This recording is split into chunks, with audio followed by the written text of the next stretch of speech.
సరే, రెండో మాట చూద్దాం. లూకా సువార్త 7:43. అదే లూకా సువార్త 7:43 ధ్యానించుకుందాం. నేడు నీవు నాతో కూడా పరదేశంలో ఉండు అని నిశ్చయముగా నీతో చెప్పుచున్నాను. రెండవదిగా నేను చెప్పాను కదా, యేసు ప్రభు వారిని మాత్రమే కాదండి, ఇంకొక ఇద్దరిని కూడా సెలవేశారు. ఎంతమంది అంట? ఇద్దరిని. కుడి పక్కన ఒకరిని, ఎడమ పక్కన ఒకరిని. అందుకే వాక్యం ఉంటుందంటే, ఏ పాపము ఎరగని దేవుడిని ఇద్దరి దొంగల మధ్యలో ఏం చేశారంట? సెలవేశారు.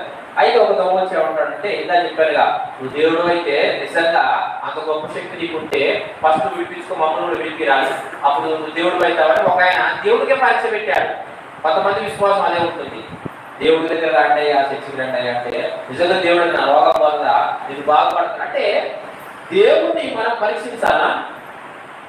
దేవుడిని మనం పరీక్షించాలా? దేవుడు మనం పరీక్షించాలా? దేవుడి దగ్గరికి వచ్చేది అంటే, అయ్యా దండం పెడతాను ఆయన, నువ్వు దేవుడు అయితే తండ్రి నా రోగం పోవాలని మనం అడగాల. నువ్వు దేవుడైతే నా రోగాన్ని దేవుడు మన చేతి కాదా? నీ దొంగ అని అడుగుతున్నావు, దొంగ అడుగుతున్నా అంటే నిజంగా దేవుడు అంటగా, దేవుడైతే నీ శిలో నువ్వు విడిపించుకొని మమ్మల్ని విడిపోయి అన్నాడు. ఇంకో దొంగ ఏమన్నాడంటే, దేవుని భయం కలిగి, ఏం కలిగి? దేవుని భయం భక్తి కలిగి, అయ్యా చదవండి నాకు కొంచెం పదహారు కూడా వచ్చింది. ఎంత మంచిగా అంటున్నాడు? 40 నుంచి. అయితే రెండవ వాడు వాణ్ణి గద్దించి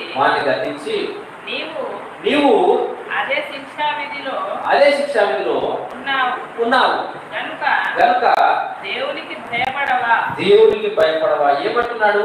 అరే ఇద్దరవాడా, లేకపోతే దుర్మార్గుడా, మనకి సెలవేసింది ఎందుకురా? దొంగతనం చేసామంటే సెలవేసాం, తప్పు చేసాం కాబట్టి సెలవేసాం. మనకి ఇది న్యాయమే.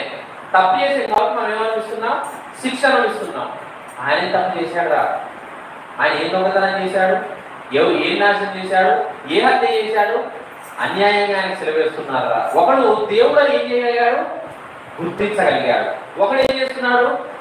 వాడు దొంగ ఇల్లు కూడా దేవుడికే పరీక్ష పెడుతున్నాడు. అయితే రెండో వాడు గుర్తించి నీ భయం లేదా, నువ్వు అంటే దొంగ వయసు సెలవేసినావు, ఆయనే నువ్వు అడుగుతావారా అంటే రెండో వాడు అంటే ఏముంది? రెండో వాడికి దేవుని చదవండి, కంటిన్యూ చేయండి.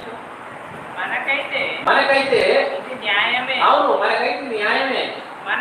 మనము చేసిన వాటికి తగిన ఫలము పొందుతున్నాము.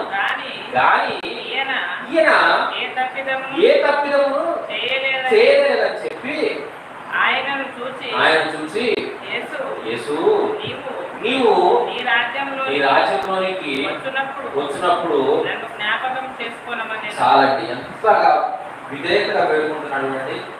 దేవుడా, నువ్వు మళ్ళీ వస్తారన్నావు, నేను నమ్ముతున్నా. నువ్వు మళ్ళీ బ్రతుకుతారన్నావు, నమ్ముతున్నా. నువ్వు మళ్ళీ వచ్చినప్పుడు నన్ను జ్ఞాపకం చేసుకొని, సరే నా పాపం బట్టి నా శిక్ష పడదు, కానీ కనీసం నీతో నేను పరలోక రాజ్యం రావడానికి నన్ను జ్ఞాపకం చేసుకో అంటాడు. అప్పుడు యేసు ప్రభువును మాట్లాడుతారు. 43. నీవు నాతో కూడా పరదేశంలో ఉండు అని నిశ్చయముగా నీతో చెప్పుతున్నాను. ఎమ్మటే దేవుడు వాడిని ఏం చేశాడు? అక్కడికక్కడే క్షమించి, బాప్తిజం అవసరం లేదండి, లేకపోతే ఇంకా ఆరాధన అవసరం లేదు. ఆ పరిస్థితిలో చనిపోయే ముందు తాను పొందుకున్న మారుమనసు బట్టి ఎక్కడికి వెళ్ళాడు? ఈ రోజున దేవుడి దగ్గరికి వచ్చిన మనము దేవుణ్ణి గుర్తించలేకపోతే, ఆయన శిలువపై ఉన్న దేవుణ్ణి గుర్తించి, దేవుడా నువ్వు మనొచ్చినప్పుడు నన్ను జ్ఞాపకం చేసుకో. అక్కడ దొంగ ఏం పొందుకున్నాడు? మారు మనసు పొందుకున్నాడు. మారు మనసు పొందుకొని రక్షణ పొందుకున్నాడు. ఈ రోజున ఒకవేళ అక్కడ ఉన్న వ్యక్తిలో దొంగతనం అనే పాపం ఉంది, మనలో కూడా ఏదో ఒక పాపం ఉండొచ్చు. శిలువ దగ్గరికి వచ్చినప్పుడు, శిలువ పైన దేవుడు మనం చూస్తున్నప్పుడు ఆ భయంతో మన పాపాన్ని విడిచిపెట్టాలి. దేవా, మనం కూడా నిరీక్షణ ఏంటిదండి? మన చర్చకి వచ్చేది ఏంటి? మనం చనిపోయిన తర్వాత కూడా మనం ఎవరితో ఉండాలి? యేసు ప్రభు వారికి ఉన్నారనే కదా. ఇంత చేసి ఇంటనే దర్శనం కావద్దు. మనం చర్చికి వచ్చి కూడా మనం పరలోకం చేరుకోకపోతే మన బ్రతికే అవుతుందంటే ఎంత గొప్పగా బ్రతికినా వాడు చిన్న దొంగ చేతిలో చచ్చిపోతే ఎంత సులకరంగా ఉంటుంది. అందుకే ఇంత బ్రతుకు ఇంటనే దర్శినట్టున్నాయి సామెతలకి గుర్తం కాదు. మరి ఇంత విశ్వాసం చేసి ఇంతగానో మందిరం వచ్చి కూడా పరలోక రాజ్యానికి మనం వెళ్ళలేకపోతే మన పరిస్థితి కూడా అదే అవుతుంది. ఇంత చేసి తెలిసినట్టే అవుతుంది. కాబట్టి స్లో చూస్తున్నప్పుడు మనం ఏం చేయాలంటే మన పాపాన్ని దేవుడి నుంచి ఒప్పుకోవాలి. అవతల దొంగ ఏం చేస్తున్నాడంటే వాడు దొంగ అయితే ఒప్పుకోవట్లే.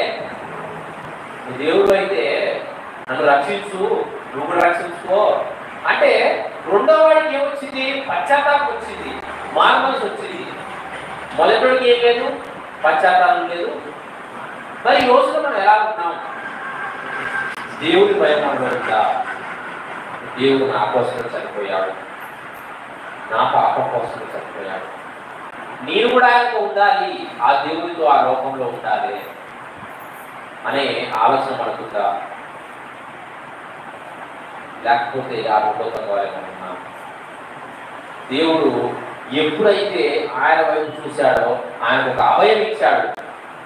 నా వైపు చూశావు కదా, ఇది ఖచ్చితంగా పరదేశంలో నాతో పాటు చూడండి. ఆయన వైపు మనం చూసి మన తప్పు ఒప్పుకుంటే ఖచ్చితంగా ఆయన మనం ఏం చేయగలడు? రక్షించగలడు. మనం ఆయన వైపు చూసి మన తప్పును ఒప్పుకుంటే ఆయన రక్షించగలడు. మనం ఒప్పుకోలేకపోతే ఆయన కూడా ఏం చేయాలి? అవతలతో ఏం చేయబడ్డాడు? విడవబడ్డాడు, యువతలతో రక్షించబడ్డాడు. దేవుడితో పరలోకం ఈ రోజున మనం రక్షించబడాలా, విడవబడాలా ఆలోచించుకో. దేవుడు నీకు నాకు కూడా అటువంటి వాగ్దానం ఇచ్చాడు. కానీ దేవుని భయం మనలో లేకపోతే మనము ఏమీ చేయలేము, విడవబడే స్థితిలో ఉంటాము.